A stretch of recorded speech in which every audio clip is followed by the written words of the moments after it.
So let me begin by asking you, when you first, well, what was the casting process for you? Did you audition? Did you get, you know, the script in front of you and you're asked to be a part of it, or how did that all come together? And what was your initial reaction when you finally read the script and saw what the story was? Well, I was in Los Angeles having just finished Pirates of the Caribbean, sort of meeting my agent, and one of the first scripts he sort of sent my way was Snow White and the Huntsman, and you know, reading it for the first time, I was very apprehensive when he told me the title of the film. I was like, oh my god, this is going to be a musical version, right? Of, you know, bushy-tailed rabbits running around and singing bluebirds. But like, I think the moment I read the script, I knew that they were going a very, very different way with it. And like, I think the next day I met with Rupert for the first time.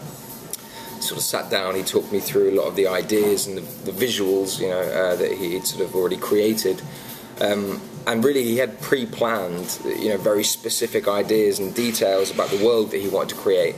And yeah, I was pretty much sold there and then, knew that I wanted to be a part of it, and sort of went on and met with the producers and, you know, very general meetings, and then had an audition in London, back in London, and with Rupert, and you know, played around with the character a bit. The character had changed somewhat since the first draft that I read, which was very much to my liking. What were the changes? Well, he was very Prince Charming-esque, I suppose, right, in the first one. That he was very just straight-laced, puppy dog eyes, kind of just a really good, sweet, wet guy. Like, and did you bring that more? I mean, because he's Robin Hood, you know what I mean? Yeah, he's Robin Hood in this. Did you bring that more of a I mean, it was a discussion I had with Rupert, even on the first meeting. You know, he sort of asked my opinions on, you know, the idea of the character, and I said, well, he needs to be able to, in my opinion, you know, he kind of needs to be able to compete with the Huntsman character. And even then, you know, the Huntsman was a lot older at that point, and there was more of a father-daughter relationship, but she was sort of kind of looking longingly at the Huntsman, going, "Oh man, what a man!" And then you sort of look at me, and you go, "Well, the guy's a wussy." So it was very important. You know, I thought that he kind of needed to be able to compete and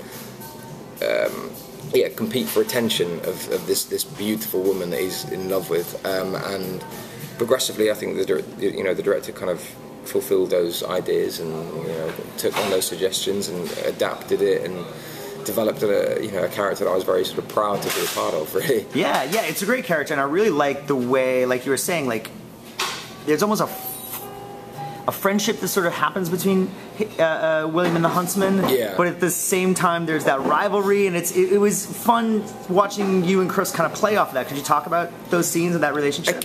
I mean, again, it was a relationship that was sort of went one way and then another way. Like, I think initially when we were working on the script, they were very much, they hated each other, you know, and there was a lot of jealousy and a lot of bitterness between the two. Then I saw the sort of first edit, the first sort of version of the cut, and they'd sort of taken those scenes out, and there was another scene where we kind of reconciled and apologised to each other for being so harsh. But then they took that scene out, and so now it's kind of left. You don't really know how they feel ever. There's a few dirty looks that I give, you know, throw to his back. But also, there looks like there's some mutual respect. But definitely, when you guys are fighting together. The great thing is, I think what we've kind of created is we haven't focused on this sort of love triangle rivalry, competitiveness between the two men. They both want the same thing, which is for her to be happy, and that, you know, they both care for her, and they both want her to achieve her goal, which is to get back, you know, what is rightfully hers, her kingdom. Right. And I think the moment that any two guys would realise that they want the same things in life, you know, you kind of can't help but be friends. So I mean, me and Chris definitely kind of got on really well whilst filming that stuff and kind of getting more. But I mean, I think we both. And that helped inform the characters. Yeah, absolutely. Yeah. And even though, like I said, those scenes didn't necessarily make the final cut, like filming those, it felt like we had been through that journey. So any moment, you know, I'd flash him a dirty look, or I'd kind of look at him, you know, kind of going, "I want to be you," or whatever. Because we'd shot those scenes, it felt like the relationship was there no matter what. Yeah, absolutely. Well, tell me a little bit about the relationship between William and Snow White.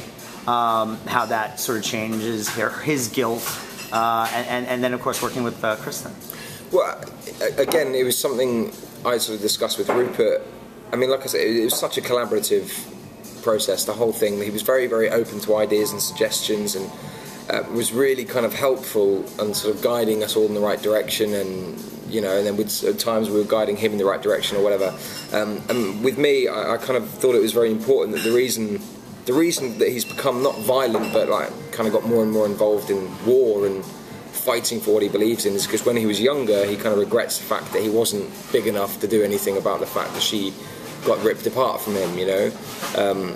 And then there's that kind of slight bitterness towards his dad, that his dad didn't go back for her, you know. But there's a lot that goes on behind William's eyes, hopefully people might see, but that I kind of brought to, you know, the table, ideas that I had and everything, and to kind of go through that whole process with Kristin and build a relationship with Kristin was fantastic. I mean, she's hugely talented. Like, I mean, she's kind of an inspiration to pretty much every young girl out there. Yeah. She's got a little bite and a little bit of fierceness. She brought so much to the character that wasn't necessarily there on the script, you know, in the script in the first place.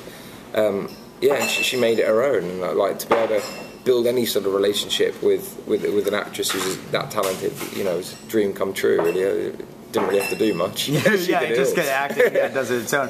Well, I thought William was such a smart character because, not to give too much away, but he sort of goes undercover with the bad guys to cut, you know. And I thought that was the medieval James Bond. He kind of is the medieval James Bond. Yeah. Well, and then certainly, as I said, the Robin Hood thing. Tell me about the training, because I mean, you looked like you could shoot 2 arrows off my head. I mean, 2 apples off my head right now. How did the training go?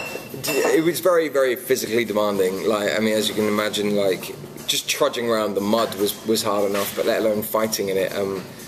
It was very hard work. I mean, I luckily had Chris Hemsworth to look up to, in the sense that he's very physical. Like, he's just played Thor. Like, the guy's built like a brick wall. So I kind of constantly had a goal that I wanted to reach, which was Chris Hemsworth status. So but he's kind of this big axe guy, where you're sort of more, you know, you got the bow. But with the bow and arrow, did you do a lot of training? There was huge. That's what I'm saying. There was huge amounts of training involved. You know, from going to the gym to horse riding to sword fighting to you know, bow and arrow archery training. You know, as much as I did not shoot every single arrow in the film, I can shoot an arrow. Right. You know, I definitely perfected the skills somewhat, but it's still a long way to go before I reach the Olympics, I think. Yeah. Well, it was very impressive. I thought it was great. Tell me about, you talked a little bit about working with Rupert, but obviously this is his first film. Yeah. And what a big first film it is. Obviously he nailed it. I mean, knocked it out of the park. But just working with him, could you get a sense of sort of his visionary technique? Could you get a sense of sort of what he was going for while you were shooting, or was it kind of like, well, let's see what happens? No, I mean, we'd always sort of start the day. I mean, I'm pretty sure it's the same with most films, and since you start the day, you've got the sides, you know, the lines to the script. The lines to the scene, you talk through the scene, you block it out, like, I'm going to be over here, we walk over there. And so you sort of find it together, really. He didn't sort of go, okay, you're going to be standing over there, you're going to be standing over there. You know, he was very open to ideas and suggestions. Whether that's his inexperience, I don't know, but like, the fact is, it was amazing as an actor to kind of be able to bring ideas to the table, to not have it all worked out and planned out. He was very collaborative. Oh, hugely. Like, I mean, I wouldn't have done it with anyone else. I don't think it would be the same film with anyone else. It was amazing that he was very open and welcomed everyone's suggestions, you know, and took them on board and create, like, from there.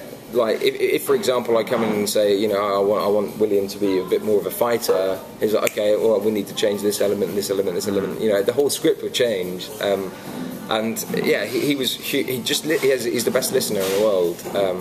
But also, you know, obviously he has his own ideas and his own sort of vision, and created these worlds that were just incredible to work around. You know, he created the atmosphere on set. He maintained his cool, his calmness, like, every single day, and without that, you know, I'm sure films can go downhill. So, you know, very, very lucky to have him. Yeah, and there were a lot of visual effects, but obviously a lot what you were doing was practical. How much did you have to sort of, you know, work with what you wouldn't see, or was most of what you did really the horseback riding and the? Yeah, I mean, most. I think there was two elements for me personally that wasn't, that didn't exist. There was the flying birds that I'm hitting, and then the glass army thing at the end. That was literally it. Other than that, he had built the stages, well, not him personally, but sure. The team had built the world. There was real fire, there was, real swords, everything was there. You could feel, there was no acting involved, really. And even when, there was elements where there was something that didn't exist in front of me, you'd have a picture from someone like Cedric, the sort of special effects supervisor, would come in and go, this is what, he'd show me the video of what he wants it to look like, what he wants me to, how he wants me to do it. Yeah, and you sort of visualize literally what's going to be there. I'm like, okay, fine. So you know exactly what it looks like. It's scary. It was amazing. I've never experienced anything like that before, so it was incredible.